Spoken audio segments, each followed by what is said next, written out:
মুন্সিগঞ্জের লোহজংয়ে পবিত্র ঈদুল আজহা উপলক্ষে খিদিরপাড়া পল্লিমা সংঘ আয়োজিত ফুটবল টুর্নামেন্টের সেমিফাইনাল খেলা অনুষ্ঠিত হয়েছে।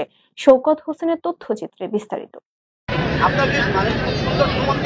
শুক্রবার বিকেলে উপজেলার খিদিরপাড়া খেলার মাঠে অনুষ্ঠিত দক্ষিণ বেদকা মিতালি সংঘ বনাম নওপাড়া প্রাক্তন ছাত্র সংসদের মধ্যে প্রথম সেমিফাইনাল খেলায় দক্ষিণ বেদকা মিতালি সংঘকে ৪-১ গোলে হারিয়ে নওপাড়া প্রাক্তন ছাত্র সংসদ বিজয় অর্জন করে। অনুষ্ঠানে বক্তব্য রাখেন খিদিরপাড়া পল্লিমা সংঘের সভাপতি আলহাজ রুহুল আমিন মাদবর, সাধারণ সম্পাদক আলহাজ হুমায়ুন কবির মাদবর, জাপানি ফ্যাশন মডেল আর্টিস্ট রুলা, সাগর পাঠান, হাজী মুখলিসুর রহমান দেওয়ান, দিদার মেম্বার, বাদল হোসেন হাওলাদার, এনায়েত ইসলাম বাদল, হাজী শাহজাহান শেখ, সিরাজ পাঠান সহ আরো অনেকে। বক্তারা বলেন, সুন্দর দেশ ও সমাজ গড়তে হলে একটি সুন্দর তরুণ প্রজন্ম তৈরি করতে হবে। একই সঙ্গে মাদক মুক্ত এবং ডিভাইস আসক্তিবিহীন প্রজন্ম গড়ে তোলার ক্ষেত্রে খেলাধুলার বিকল্প নেই। লেখাপড়ার পাশাপাশি ছেলে মেয়েদের খেলাধুলায়ও পারদর্শী করে তুলতে হবে। সমাজ থেকে মাদক দূরীকরণের লক্ষ্যে ও ঝিমিয়ে পড়া ক্লাবকে জাগ্রত করতে খিদিরপাড়া পল্লিমা সংঘ ফুটবল টুর্নামেন্টের এই আয়োজন। এ সময় পল্লিমা সংঘের সদস্য ও উপজেলার বিভিন্ন ইউনিয়ন থেকে আগত হাজার হাজার দর্শক মাঠে উপস্থিত ছিলেন। এই খেলাটা যদি আমরা ছাড়তে পারি তাহলে মুন্সিগঞ্জ ডিস্ট্রিক্ট তথা সারা বাংলাদেশের আনাচে কানাচে মানুষ এটা উপভোগ করবে এবং বিভিন্ন জায়গার থেকে মানুষ এখানে আসবে, আইসা আমাদের এই গ্রামটাকে পরিচিতি করবে, গ্রামের সুফল অর্জন করবে, গ্রামটাকে এমনভাবে একটা পরিচিত হবে। আজকে বিভিন্ন মিডিয়া আছে, চ্যানেল আছে, এবং আজকে দেখলাম যে মাঠে প্রথম সেমিফাইনালে আমরা দেখলাম যে বিদেশ থেকে প্লেয়ার আমাদের মাঠে আসছে। এটা আমরা পল্লিমা সংঘের পক্ষ থেকে ইনশাল্লাহ এই খিদিরপাড়া গ্রামকে উজ্জ্বল করার জন্য আমি একটু গর্ববোধ করছি। গতিটা বাড়ানো আমাদের বিশেষ প্রয়োজন, আর আমরা চাইতেছি একটু পিছনের জগতে ফিরে যাওয়ার জন্য। আসলে আমাদের পিছনের জগতে ফিরে যাওয়াটা আমাদের জন্য অনেক ভাগ্যবানের একটা কাজ, কারণ আমাদের দেশে ছেলেপেলেরা যেভাবে নষ্ট হয়ে যাচ্ছে নেশায় এবং মোবাইলের মাধ্যমে, আমরা চাচ্ছি এই ছেলে মেয়েদেরকে ভালো কিছু একটা উপহার দিয়ে একটু খেলাধুলার মাধ্যমে একটু আনন্দিত করে ছেলে মেয়েদেরকে পরিবর্তন করে আমাদের সাথে সে আগের মতো করে যাতে ভালো আচরণ করে এবং ভালো ব্যবহার করে এবং এই মোবাইল থেকে এবং এই নেশা থেকে দূরে থাকে, সেই প্রত্যাশায় আমি খিদিরপাড়া জনগণকে আমি অনেক স্বাগতম জানাচ্ছি, অনেক ধন্যবাদ জানাচ্ছি। Hi, my name is Rola. I'm so happy to be here. I'm so excited for the game today, football game. And yeah, this Khidipara is like my father's place, and I grew up here. And yes, I'm also Bangla কথা বলতে পারি। আমি অনেক বাংলাদেশ ভালোবাসি। And yeah, সবাইকে কাজ করো। Thank you so much. আজকের যেই খেলা, আমি পল্লিমা সংঘের আজকের আমাদের সভাপতি এবং সেক্রেটারি এদের উদ্যোগে আমাদের এই সুন্দর খেলা এই পর্যন্ত আমরা আগে নিতে পারছি। এদের অন্তঃস্থল থেকে জানাই আমি শুভেচ্ছা এবং অভিনন্দন। এটা আমাদের প্রচেষ্টা, এই খেলাটা আবার ফিরে জাগ্রত হচ্ছে।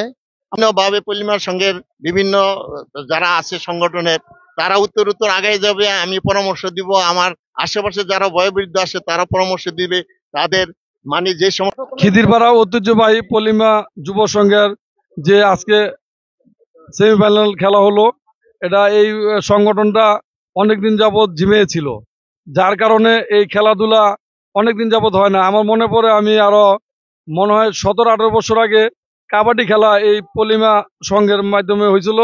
ফাইনালে খেলায় আমি জাতীয় দলের টিমের প্লেয়ার না খেলায় জিতে ট্রফি নিয়েছিলাম টাঙ্গাইলের, এই তো মনে পড়লো। যাক, অনেকদিন পর আমি ধন্যবাদ জানাই আমাদের এই যে আজকে এই সংগঠনের সভাপতি রুলা, আমার বন্ধু মানুষ, আমার সেক্রেটারি, আমাদের এই বড় ভাই হুমায়ুন মাদবর, আমার সাধারণ মামা, এদের উদ্যোগে এই ফেস্টিজ সরকারের পরে যে আমাদের নতুন জাগরণ হয়েছে, জাগরণের মাধ্যমে এই খেলাবো এই উজ্জীবিত হয়েছে। প্রিয় ভাইয়েরা, আপনারা জানেন যে খিদিরপাড়া পল্লিমা সংঘ আয়োজিত যে একটি ফুটবল টুর্নামেন্ট আয়োজন করা হয়েছে খিদিরপাড়া মাঠে, খিদিরপাড়া হাই স্কুল মাঠে। এই পল্লিমা সংঘের একটা ইতিহাস আছে। আমাদের অনেকেরই জন্ম হয় না এই পল্লিমা সংঘ যেদিন জন্ম হয়েছে। তো আমরা সবাই শুনছি যে পল্লিমা সংঘ। এই পল্লিমা সংঘটা কিন্তু অনেক জাঁকজমক ভাবেই কিন্তু তৈরি হয়েছিল। একটা পর্যায়ে জাঁকজমক থেকে আস্তে আস্তে ধীরে ধীরে এটা ঝিমায় পড়ছে। এই ঝিমানো থেকে আবার বর্তমান ইয়াং জেনারেশন বা আমাদের সমাজের যারা আছে, যা প্রবাসী যারা আছে, তাদের নিয়ে আমাদের এই সংগঠনটি আবার পুনরুজ্জীবিত করা হচ্ছে। তার এই ধারা মানে ধারা আলোকে এই পল্লিমা সংঘ এই 2025-এ একটি ফুটবল টুর্নামেন্টের আয়োজন করছে খিদিরপাড়াবাসী। এই এই পল্লিমা সংঘ এই পর্যন্ত যে কটা খেলা উপহার দিছে তাদের মধ্যে ছিল ইতিপূর্বে একটা ব্যাডমিন্টন টুর্নামেন্ট মানে এই কমিটি হওয়ার পর থেকে। তো এখন আবার 2025 সালে আমরা দেখতে পাচ্ছি একটা বিশাল আকারের একটি ফুটবল টুর্নামেন্ট।